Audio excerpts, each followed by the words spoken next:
تصريحات نارية من باتريس بوميل عن يوسف البلايلي. ماذا قال بوميل للناخب الوطني جمال بالماضي؟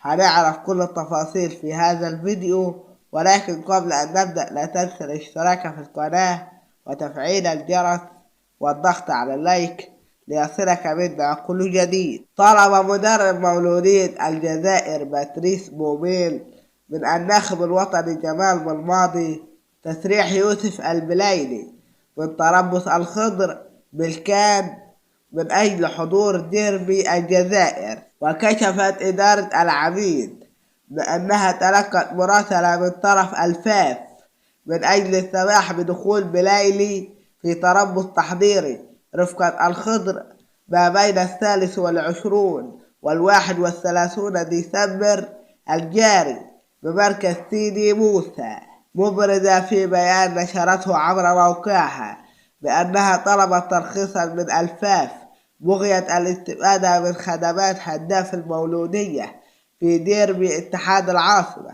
الذي سيلعب هذه الجمعة بداية من الساعة 6 مساء بملعب 5 جويلة في قمة الجولة 11. وفي هذا السياق أوضحت إدارة المولودية بأن مدربها باتريس بوميل التقى مؤخرا بالناخب الوطني جمال بالماضي، حيث تحدث الثنائي عن وضعية بلايلي الذي يعتبر قطعة أساسية في المولودية ونجم البطولة. أخبرنا رأيك في التعليقات.